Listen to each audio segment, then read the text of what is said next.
ವಿಧಾನಮಂಡಲದ ವಿಶೇಷ ಅಧಿವೇಶನಕ್ಕೆ ಇವತ್ತು ತೆರೆ ಬೀಳ್ತಾ ಇದೆ. ಇವತ್ತು ಕೊನೆ ದಿನ. ಗದ್ದಲ, ಕೋಲಾಹಲ, ಪ್ರತಿಭಟನೆ ಫಿಕ್ಸ್. ಸರ್ಕಾರ ಮತ್ತು ವಿಪಕ್ಷಗಳ ನಡುವೆ ಭಾರೀ ವಾಕ್ಸಮರ ಆಗುವಂತ ಒಂದು ನಿರೀಕ್ಷೆಗಳಿದೆ. ಜಿ ವಿರುದ್ಧ ಸರ್ಕಾರದಿಂದ ಇವತ್ತು ಖಂಡನ ನಿರ್ಣಯಕ್ಕೆ ಎಲ್ಲ ತಯಾರಿಗಳಾಗಿದೆ. ಸರ್ಕಾರ ಇದನ್ನು ಪಾಸ್ ಮಾಡಬೇಕು ಅಂತ ಹೇಳಿ ಸಿದ್ಧತೆಗಳನ್ನ ಮಾಡ್ಕೊಳ್ತಾ ಇದೆ. ಇದನ್ನ ಹೆಂಗಾದ್ರೂ ಮಾಡಿ ತಡಿಲೇಬೇಕು ಅಂತ ಹೇಳಿ ವಿಪಕ್ಷಗಳು ಕೂಡ ಅಬಕಾರಿ ಅಸ್ತ್ರವನ್ನ ಪ್ರಯೋಗ ಮಾಡ್ತಾ ಇದೆ. ಅಹೋರಾತ್ರಿ ಧರಣಿಯನ್ನು ಕೂಡ ವಿಪಕ್ಷಗಳು ಮಾಡಿವೆ. ಅಬಕಾರಿ ಇಲಾಖೆಯಲ್ಲಿನ ಭ್ರಷ್ಟಾಚಾರವನ್ನ ಪ್ರಸ್ತಾಪ ಮಾಡಿ ಇವತ್ತು ಕೂಡ ಧರಣಿಯನ್ನ ಮುಂದುವರಿಸೋದಕ್ಕೆ, ದೊಡ್ಡ ಮಟ್ಟದಲ್ಲಿ ಗಲಾಟೆಯನ್ನ ಎಬ್ಸೋದಕ್ಕೆ ಅಬಕಾರಿ ಸಚಿವರು ರಾಜೀನಾಮೆ ಕೊಡಲೇಬೇಕು ಅಂತ ಹೇಳಿ ಒಂದು ಅಸ್ತ್ರವನ್ನ ವಿಪಕ್ಷ ಪ್ರಯೋಗ ಮಾಡ್ತಾ ಇದೆ. ಹಿನ್ನೆಲೆಯಲ್ಲಿ ವಿಧಾನಸೌಧದಲ್ಲಿ ಅಹೋರಾತ್ರಿ ಧರಣಿಯನ್ನ ಮಾಡಿ ಆಕ್ರೋಶವನ್ನ ವ್ಯಕ್ತಪಡಿಸ್ತಾ ಅಬಕಾರಿ ಇಲಾಖೆ ಸಚಿವ ತಿಮ್ಮಾಪುರ್ ರಾಜೀನಾಮೆ ಕೊಡಲೇಬೇಕು ಅಂತ ಹೇಳಿ ವಿಪಕ್ಷಗಳು ಆಗ್ರಹವನ್ನ ಮಾಡ್ತಾ ಇವೆ, ಆಕ್ರೋಶವನ್ನ ವ್ಯಕ್ತಪಡಿಸ್ತಾ ಇವೆ. ಇನ್ನೊಂದು ಕಡೆ ಮನ್ರೇಗಾ ಹೆಸರು ಬದಲಾವಣೆ, ಜಿ ಇದು ಬೇಡ. ಸೊ ಖಂಡನ ನಿರ್ಣಯ ಮಂಡನೆಗೆ ಸಿದ್ಧತೆಯನ್ನ ಸರ್ಕಾರ ಮಾಡಿಕೊಳ್ತಾ ಇದೆ. ಶತಾಯಗತಾಯ ಅದನ್ನ ಇವತ್ತು ಪಾಸ್ ಮಾಡಲೇಬೇಕು ಅಂತ ಹೇಳಿ ಸದನದಲ್ಲಿ ಕಾಂಗ್ರೆಸ್ ಸರ್ಕಾರ ನಿರ್ಧಾರಕ್ಕೆ ಬಂದಿದೆ. ಕಾಂಗ್ರೆಸ್ ಪಕ್ಷ ಅಧಿಕಾರಕ್ಕೆ ಬಂದ ಮೇಲೆ ಭ್ರಷ್ಟಾಚಾರದ ಕೂಪಾಗಿರುವಂಥ ಎ1 ಇಲಾಖೆ ನಂಬರ್ 1 ಅಪರಾಧಿ ನಂಬರ್ 1 ಅಂತಿರಲ್ಲ, ಅಪರಾಧಿ ನಂಬರ್ 1 ಇಲಾಖೆ ಅಬಕಾರಿ ಇಲಾಖೆ ಇಂದ ನಮ್ಮ ಮುನಿರತ್ನ ಅವ್ರದ್ದೊಂದು ಯಾರೋ SC/ST ಬೈದಿದ್ರೆ ಅಂತ ಹಾಕ್ಬಿಟ್ಟು ಜೈಲಿಗೆ ಹಾಕ್ಬಿಟ್ರು. ಆಡಿಯೋ ಮೇಲೆ ಅದನ್ನು ಫೋರೆನ್ಸಿಕ್ ಕಳಿಸಿದ್ರು. ಇಲ್ಲಿ ಯಾಕೆ ಒಂದು ಫೋರೆನ್ಸಿಕ್ ಕಳಿಸಿಲ್ಲ? ನೀವು ಶಾಮೀಲಾಗಿಲ್ಲ ಅಂದ್ರೆ ಫೋರೆನ್ಸಿಕ್ ಕಳಿಸ್ಬೇಕಾಯ್ತಲ್ಲ. ಇದು ಸೆಷನ್ ಕರೆದಿರತಕ್ಕಂಥದ್ದು ವಿಶೇಷ ಅಧಿವೇಶನ. ಇದು ಒಂದು ಗಂಟೆ ಮಾತಾಡ್ತೀವಿ ಅಂತ ಹೇಳಿದವರು 2 ಗಂಟೆ ಮಾತಾಡಿದ್ರು.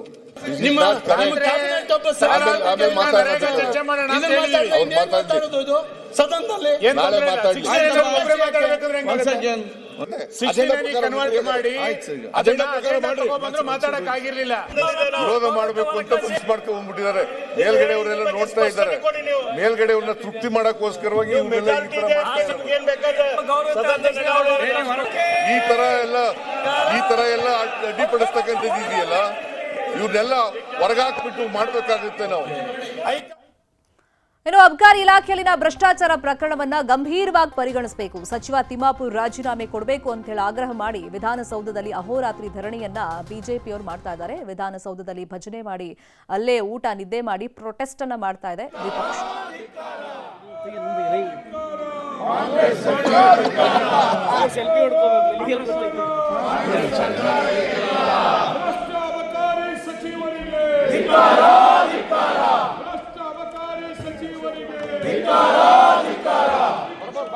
ಇನ್ನು ಜಿ ಯೋಜನೆ ವಿರುದ್ಧ ಖಂಡನ ನಿರ್ಣಯ ಪಾಸ್ ಮಾಡೋದಕ್ಕೆ ಸರ್ಕಾರ ಮುಂದಾಗಿದೆ. ಇವತ್ತು ಅಧಿವೇಶನದ ಕೊನೆ ದಿನ ಆಗಿರೋದ್ರಿಂದ ಖಂಡನ ನಿರ್ಣಯಕ್ಕೆ ಅನುಮತಿ ಪಡೆಯೋದಕ್ಕೆ ಶಾಸಕರು ಕಡ್ಡಾಯವಾಗಿ ಹಾಜರಿರಬೇಕು ಅಂತ ಹೇಳಿ ಸೂಚನೆಯನ್ನು ನೀಡಲಾಗಿದೆ.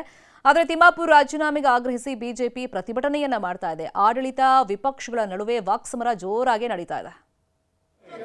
ಅಧಿಕಾರಕ್ಕೆ ಬಂದ ಮೇಲೆ ಭ್ರಷ್ಟಾಚಾರದ ಕೂಪಾಗಿರುವಂಥ ಎ1 ಇಲಾಖೆ ನಂಬರ್ 1 ಅಪರಾಧಿ ನಂಬರ್ 1 ಅಂತಿರಲ್ಲ, ಅಪರಾಧಿ ನಂಬರ್ 1 ಇಲಾಖೆ ಅಬಕಾರಿ ಇಲಾಖೆ.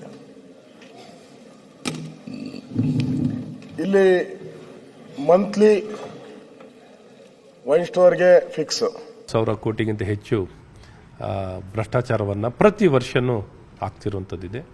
ಇದನ್ನು ಸಾಕ್ಷಿ ಸಮೇತವಾಗಿ ಹಲವಾರು ಬಾರಿ ತಿಳಿಸಿ ಇವತ್ತು ಸದನದಲ್ಲಿ ವಿಶೇಷವಾಗಿ ನಮ್ಮ ಪ್ರತಿಪಕ್ಷ ನಾಯಕರು ಹಲವಾರು ನಾಯಕರು ಸಾಕ್ಷಿ ಸಮೇತವಾಗಿ ಸದನದಲ್ಲಿ ಮಂಡಿಸಿದ್ದಾರೆ.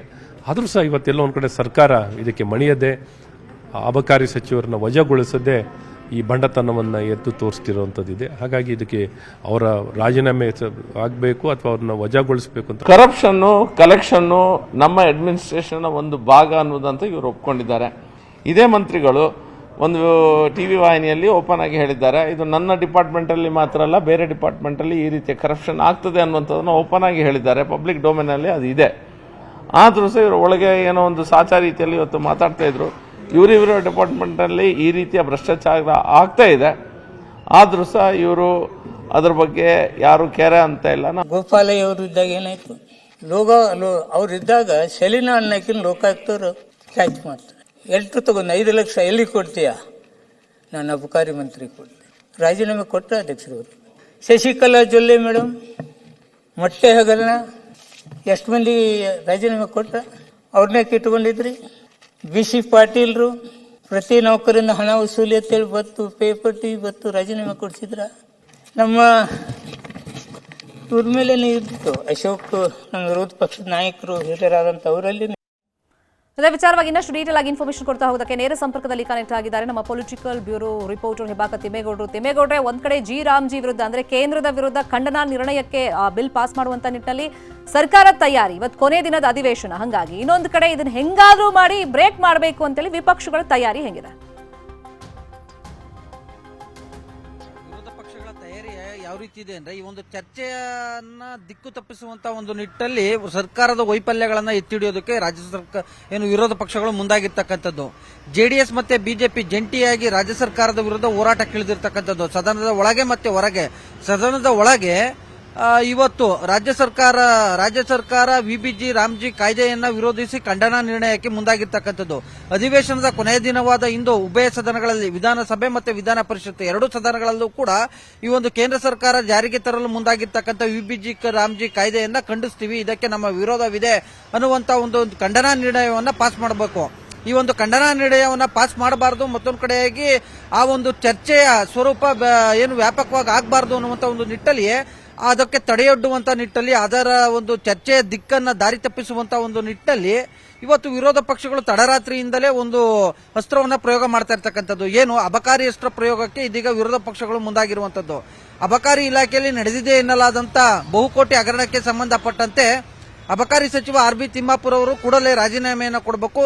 ಮುಖ್ಯಮಂತ್ರಿ ಸಿದ್ದರಾಮಯ್ಯನವರು ನೈತಿಕ ಹೊಣೆ ಹೊತ್ತು ಅವರನ್ನ ಕೂಡಲೇ ಏನಾದರೂ ಸಚಿವ ಸಂಪುಟದಿಂದ ಕೈ ಬಿಡಬೇಕು ಅನ್ನುವಂಥ ನಿಟ್ಟಲ್ಲಿ ಬಿಗಿಪಟ್ಟ ನಡೆದಿರ್ತಕ್ಕಂಥ ವಿರೋಧ ಪಕ್ಷಗಳು JDS ಮತ್ತೆ ಬಿಜೆಪಿ ನಾಯಕರು ನಿನ್ನೆ ಅಬಕಾರಿ ಸಚಿವ RB ತಿಮ್ಮಾಪುರ್ ಅವರ ಉತ್ತರಕ್ಕೆ ತೃಪ್ತರಾಗದೆ ಅಹೋರಾತ್ರಿ ಧರಣಿಗೆ ಮುಂದಾಗಿರ್ತಕ್ಕಂಥದ್ದು. ಪಕ್ಷದ ಅಂದ್ರೆ JDS ಮತ್ತೆ ಬಿಜೆಪಿಯ ಬಹುತೇಕ ಶಾಸಕರು ಮತ್ತೊಂದು ಕಡೆಯಾಗಿ ಹಿರಿಯ ನಾಯಕರು ಎಲ್ಲರೂ ಕೂಡ ಧರಣಿಯಲ್ಲಿ ಭಾಗವಹಿಸಿದ್ರು. ಅಹೋರಾತ್ರಿ ಧರಣಿಯಲ್ಲಿ ಭಾಗವಹಿಸಿದ್ರ ಮುಖಾಂತರ ರಾಜ್ಯ ಸರ್ಕಾರಕ್ಕೆ ಒಂದು ರೀತಿ ಚಾಟಿ ಬೀಸುವಂತ ಒಂದು ಪ್ರಯತ್ನವನ್ನು ಮಾಡಿದ್ದಾರೆ. ಇವತ್ತು ಕೂಡ ಸದನ ಆರಂಭವಾಗುತ್ತಿದ್ದಂತೆ ಸದನದ ಬಾವಿಯಲ್ಲಿ ಧರಣಿಯನ್ನು ಮುಂದುವರಿಸುತ್ತಾರೆ. ಮತ್ತೊಂದು ಕಡೆಯಾಗಿ ರಾಜ್ಯ ಸರ್ಕಾರದ ವೈಫಲ್ಯಗಳ ಬಗ್ಗೆ ಏನು ಅಸ್ತ್ರವನ್ನ ಪ್ರಯೋಗ ಮಾಡ್ತಾರೆ. ಇದಕ್ಕೆ ಪ್ರತಿಯಾಗಿ ಕಾಂಗ್ರೆಸ್ ಕೂಡ ವಿರೋಧ ಪಕ್ಷಗಳ ಸದ್ದಡಗಿಸೋದಕ್ಕೂ ಕೂಡ ಮುಂದಾಗಿದೆ. ಯಾಕಂತ ಹೇಳಿದ್ರೆ ವಿರೋಧ ಪಕ್ಷದವರು ಈ ಹಿಂದೆ ಬಿಜೆಪಿ ಸರ್ಕಾರ ಇದ್ದಂತ ಸಂದರ್ಭದಲ್ಲಿ ನಡೆದಿರುವಂತಹ ಹಗರಣಗಳ ಬಗ್ಗೆನೂ ಕೂಡ ಪ್ರಸ್ತಾಪ ಮಾಡಿರುವಂತದ್ದು. ಎಸ್ಪೆಷಲಿ ಶಶಿಕಲಾ ಜೊಲ್ಲೆ ಅವರ ಮೊಟ್ಟೆ ಹಗರಣ ಆಗಿರ್ಬೋದು, ಮತ್ತೊಂದು ಕಡೆಯಾಗಿ ಸುನಿಲ್ ಕುಮಾರ್ ವಿರುದ್ಧ ಕೇಳಿಬಂದಿರತಕ್ಕಂಥ ಪರಶುರಾಮ ಪ್ರತಿಮೆ ಕಳಪೆ ಕಾಮಗಾರಿ ಆಗಿರ್ಬೋದು, ಮತ್ತೊಂದು ಕಡೆಗೆ ಬಿಜೆಪಿ ಸರ್ಕಾರದಲ್ಲಿ ನಡೆದಿರ್ತಕ್ಕಂಥ ವಿವಿಧ ಇಲಾಖೆಗಳಲ್ಲಿ ನಡೆದಿರ್ತಕ್ಕಂಥ ಹಗರಣಗಳ ಬಗ್ಗೆ ಪ್ರಸ್ತಾಪ ಮಾಡುವಂಥದ್ದು. ಮತ್ತೊಂದು ಕಡೆಯಾಗಿ ಏನು ಅಧಿಕಾರಿಯೊಬ್ಬರು ಫೋನ್ ಸಂಭಾಷಣೆಯಲ್ಲಿ ಮಾತನಾಡಿದಾಕ್ಷಣವಾಗಿ ಏನು ತಿಮ್ಮಾಪುರ್ ಅವರು ರಾಜೀನಾಮೆ ಕೊಡಬೇಕಾದಂತಹ ಪರಿಸ್ಥಿತಿ ಇಲ್ಲ. ಯಾಕಂತ ಹೇಳಿದ್ರೆ ಅವರ ವಿರುದ್ಧ ಕೇಳಿಬಂದಿರ್ತಕ್ಕಂಥ ಆರೋಪ ಏನಾದರೂ ಪ್ರೂವ್ ಆಗಿದ್ರೆ ಮಾತ್ರ ರಾಜೀನಾಮೆ ಪಡ್ಕೊಳ್ಬೇಕಾಗುತ್ತೆ. ಈ ನಿಟ್ಟಿನಲ್ಲಿ ನಿಮ್ಮದು ದುರುದ್ದೇಶಪೂರ್ವಕವಾದಂತಹ ಒಂದು ಆರೋಪ, ದುರುದ್ದೇಶಪೂರ್ವಕವಾದಂತಹ ಒಂದು ಧರಣಿ, ಅಧಿವೇಶನವನ್ನ ನಡಿಬಾರದು ಅನ್ನುವಂತ ನಿಟ್ಟಿನಲ್ಲಿ ನೀವು ಮಾಡ್ತಾ ಇರತಕ್ಕಂತ ಒಂದು ಪ್ರತಿಭಟನೆ, ಇದು ಜನರು ನಿಮ್ಮನ್ನ ಜನತೆಗೆ ನಿಮ್ಮ ಎಲ್ಲಾ ನಾಟಕಗಳು ಕೂಡ ಗೊತ್ತಿದೆ ಅನ್ನುವಂತ ಒಂದು ನಿಟ್ಟಲ್ಲಿ ಏನು ವಿರೋಧ ಪಕ್ಷಗಳಿಗೆ ಟಕ್ಕರ್ ಕೊಡುವಂತ ಒಂದು ನಿಟ್ಟಲ್ಲಿ ಇವತ್ತು ಕಾಂಗ್ರೆಸ್ ಕೂಡ ಪ್ಲಾನ್ ಮಾಡ್ಕೊಂಡಿರ್ತಕ್ಕಂಥದ್ದು. VBG ರಾಮ್ಜಿ ಖಂಡನಾ ನಿರ್ಣಯ ಪಾಸ್ ಮಾಡಬೇಕು, ಇದಕ್ಕೆ ಎಲ್ಲಾ ಶಾಸಕರು, ಪಕ್ಷದ ಎಲ್ಲಾ ಶಾಸಕರು, ಸಚಿವರು ಕಡ್ಡಾಯವಾಗಿ ಹಾಜರಿರಬೇಕು ಅನ್ನುವಂತ ಒಂದು ನಿಟ್ಟಲ್ಲಿ ಮುಖ್ಯಮಂತ್ರಿ ಸಿದ್ದರಾಮಯ್ಯನವರು ಅಂದ್ರೆ ಕಾಂಗ್ರೆಸ್ ಶಾಸಕಾಂಗ ಪಕ್ಷದ ನಾಯಕರು ಆಗಿರ್ತಕ್ಕಂಥ ಮುಖ್ಯಮಂತ್ರಿ ಸಿದ್ದರಾಮಯ್ಯನವರು ಪಕ್ಷದ ಎಲ್ಲಾ ಸಚಿವರು ಮತ್ತೆ ಶಾಸಕರಿಗೆ ಒಂದು ಸೂಚನೆ ಕೂಡ ಕೊಟ್ಟಿರ್ತಕ್ಕಂಥದ್ದು. ಉಭಯ ಸದನಗಳಲ್ಲಿ ಒಂದು ಖಂಡನಾ ನಿರ್ಣಯ ಪಾಸ್ ಆಗಬೇಕು, ಮತ್ತೊಂದು ಕಡೆಗೆ ವಿರೋಧ ಪಕ್ಷಗಳ ಆರೋಪಗಳಿಗೆ ತಕ್ಕ ಉತ್ತರವನ್ನ ಕೊಡಬೇಕು, ವಿರೋಧ ಪಕ್ಷಗಳ ಸದ್ದಡಗಿಸುವಂತಹ ಒಂದು ನಿಟ್ಟಲ್ಲಿ ನೀವು ಕೂಡ ಎಲ್ಲರೂ ಮಾತನಾಡಬೇಕು ಅನ್ನುವಂತ ಒಂದು ನಿಟ್ಟಲ್ಲಿ ಮುಖ್ಯಮಂತ್ರಿ ಸಿದ್ದರಾಮಯ್ಯನವರು ಸೂಚನೆಯನ್ನ ಕೊಟ್ಟಿದ್ದಾರೆ ಅಂತ ಹೇಳಲಾಗ್ತಾ ಇದೆ. ಸೊ ಹೀಗಾಗಿ ಇವತ್ತು ನಡೆಯುವಂತಹ ಒಂದು ಸದನದಲ್ಲಿ ಕೋಲಾಹಲ ಉಂಟಾಗುವಂತದ್ದು ಬಹುತೇಕ ಖಚಿತವಾಗಿದೆ. ಖಂಡಿತ. ಈಗ ಸರ್ಕಾರದ ನಿಲುವು ಒಂದ್ ಕಡೆ ಆದ್ರೆ ಮತ್ತೊಂದ್ ಕಡೆ ವಿಪಕ್ಷಗಳು ಅದನ್ನ ತಡೆ ಹಿಡಿಯುವಂತ ನಿಟ್ಟಿನಲ್ಲಿ ಪ್ರಯತ್ನಗಳು ಮಾಡೋದ್ರಿಂದ ಒಂದು ಗದ್ದಲ ಕೋಲಾಹಲ ಅಂತೂ ನಿಶ್ಚಿತವಾಗಿ ನಡೆಯುತ್ತೆ, ಆ ನಿರೀಕ್ಷೆ ಇದೆ. ಇನ್ನೊಂದು ಕಡೆ ಈಗೇನು ಆಡಿಯೋ ಪ್ರಸ್ತಾಪ ಮಾಡಿ ಬಿಜೆಪಿ ಅಸ್ತ್ರವನ್ನ ಬಿಡ್ತಾ ಇದೆ, ರಾಜೀನಾಮೆ ಕೊಡಬೇಕು ತಿಮ್ಮಾಪುರ್ ಅಂತ ಹೇಳಿ. ಸೊ ಅವ್ರನ್ನ ಸಮಾಧಾನ ಪಡಿಸುವಂತ ನಿಟ್ಟಿನಲ್ಲಿ, ಬೀಸೋ ದೊಣ್ಣೆಯಿಂದ ತಪ್ಪಿಸ್ಕೊಳ್ಳುವಂತ ನಿಟ್ಟಿನಲ್ಲಿ ತನಿಖೆ ದೃಷ್ಟಿಯಿಂದ ಸರ್ಕಾರ ಏನಾದರೂ ಇವತ್ತು ನಿರ್ಧಾರ ಕೈಗೊಳ್ಳುವಂತ ಚಾನ್ಸಸ್? ಸರ್ಕಾರ ಈ ಒಂದು ವಿಚಾರದಲ್ಲಿ ಇವತ್ತು ಸದ್ಯದ ಮಟ್ಟಿಗೆ ಯಾವುದೇ ರೀತಿಯಾದಂತ ಒಂದು ನಿರ್ಧಾರವನ್ನ ಕೈಗೊಳ್ಳೋದಕ್ಕೆ ಮುಂದಾಗಿಲ್ಲ. ಒಂದ್ ವೇಳೆ ಏನಾದರೂ ವಿರೋಧ ಪಕ್ಷಗಳು ಬಿಗಿಪಟ್ಟನ್ನ ಹಿಡಿದ್ರೆ ಒಂದು ತನಿಖಾ ಸಮಿತಿಯನ್ನ ರಚನೆ ಮಾಡೋದಕ್ಕೆ, ಅಂದ್ರೆ ಅದು SIT ರಚನೆ ಮಾಡುವಂತದ್ದು, ಮತ್ತೊಂದು ಕಡೆಯಾಗಿ ಅಥವಾ ಬೇರೆ ಯಾವ್ದಾದ್ರು ಒಂದು ತನಿಖಾ ಇದಕ್ಕೆ ಇಲ್ಲ ಸದನ ಸಮಿತಿಗೆ ಯಾವ್ದಾದ್ರು ಒಂದಕ್ಕೆ ವಹಿಸೋದಕ್ಕೆ ರಾಜ್ಯ ಸರ್ಕಾರ ಚಿಂತನೆಯನ್ನ ನಡೆಸಿದೆ ಅಂತ ಹೇಳಲಾಗ್ತಿದೆ. ಆದ್ರೆ ಸದ್ಯದ ಮಟ್ಟಿಗೆ ಇವತ್ತು ರಾಜ್ಯ ಸರ್ಕಾರದ ಮುಂದಿರ್ತಕ್ಕಂಥದ್ದು VBG ರಾಮ್ಜಿ ಏನು ಕಾಯ್ದೆಯನ್ನ ವಿರೋಧಿಸಿ ಚರ್ಚೆಗೆ ಸಂಬಂಧಪಟ್ಟಂತೆ ಏನು ವಿಶೇಷ ಅಧಿವೇಶನವನ್ನು ಕರೆದಿದ್ದಾರೆ ಅದಕ್ಕೆ ಸಂಬಂಧಪಟ್ಟಂತೆ ಹೆಚ್ಚು ನಿಗಾವನ್ನ ವಹಿಸಿದ್ದಾರೆ. ಸೊ ಹೀಗಾಗಿ ಆ ಒಂದು ಚರ್ಚೆಯ ದಿಕ್ಕನ್ನ ತಪ್ಪಿಸಬೇಕು ಅನ್ನುವಂತ ಒಂದು ನಿಟ್ಟಲ್ಲಿ ವಿರೋಧ ಪಕ್ಷಗಳು ಈ ಒಂದು ಅಬಕಾರಿ ಹಗರಣಕ್ಕೆ ಸಂಬಂಧಪಟ್ಟಂತೆ ಅಹೋರಾತ್ರಿ ಧರಣಿಯನ್ನ ನಡೆಸೋದ್ರ ಮುಖಾಂತರ ಹೆಚ್ಚು ವ್ಯಾಪಕವಾಗಿ ತಮ್ಮ ಪರವಾಗಿ ಅಂದ್ರೆ ತಮ್ಮ ಹೋರಾಟದ ಬಗ್ಗೆ, ಅಬಕಾರಿ ಇಲಾಖೆಯಲ್ಲಿ ನಡೆದಿರ್ತಕ್ಕಂಥ ಹಗರಣದ ಬಗ್ಗೆ ಹೆಚ್ಚು ಪ್ರಸಾರ ಆಗಬೇಕು ಅನ್ನುವಂಥ ನಿಟ್ಟಲ್ಲಿ ಎಲ್ಲ ಒಂದ್ ಕಡೆಯಾಗಿ ನೋಡಿ ವ್ಯಾಪಕ VBG ರಾಮ್ಜಿ ಬಗ್ಗೆ ಈ ಕಾಯ್ದೆ ಬಗ್ಗೆ ಹೆಚ್ಚು ಚರ್ಚೆ ಆಗಬಾರದು, ಮತ್ತೊಂದು ಕಡೆಗೆ ರಾಜ್ಯ ಸರ್ಕಾರದ ವೈಫಲ್ಯಗಳ ಬಗ್ಗೆ ಹೆಚ್ಚು ಚರ್ಚೆ ಆಗಬೇಕು, ಹೆಚ್ಚು ಸುದ್ದಿ ಪ್ರಸಾರ ಆಗಬೇಕು ಅನ್ನುವಂಥದ್ದು ವಿರೋಧ ಪಕ್ಷಗಳ ತಂತ್ರ. ಆದ್ರೆ ರಾಜ್ಯ ಸರ್ಕಾರ VBG ರಾಮ್ಜಿ ಕಾಯ್ದೆಯನ್ನ ವಿರೋಧಿಸಿ ಮತ್ತೊಂದು ಕಡೆಗೆ ಮನ್ರೇಗಾದ ಮಹತ್ವವನ್ನ ಏನ್ ಚರ್ಚೆ ಮಾಡ್ತೀವಿ ಅದ್ರ ಬಗ್ಗೆ ವ್ಯಾಪಕವಾಗಿ ಪ್ರಸಾರ ಆಗಬೇಕು, ಪ್ರಚಾರ ಸಿಗಬೇಕು ಅನ್ನುವಂಥ ನಿಟ್ಟಿನಲ್ಲಿ ಕಾಂಗ್ರೆಸ್ ನಾಯಕರ ಪ್ಲಾನ್. ಸೊ ಹೀಗಾಗಿ ತಂತ್ರ ಪ್ರತಿತಂತ್ರದ ನಡುವೆ ಇವತ್ತು ಸದನದಲ್ಲಿ ಒಂದ್ ರೀತಿ ಕೋಲಾಹಲ ಉಂಟಾಗಿ ಕದನ ನಡೆಯುವಂತ ಒಂದು ಸಾಧ್ಯತೆಗಳಿರುವಂತದ್ದು. Sharmita, fine, thank you Thimmegowda ಈ ಕ್ಷಣದ ಮಾಹಿತಿಯನ್ನು ಕೊಟ್ಟಿದ್ದಕ್ಕೆ.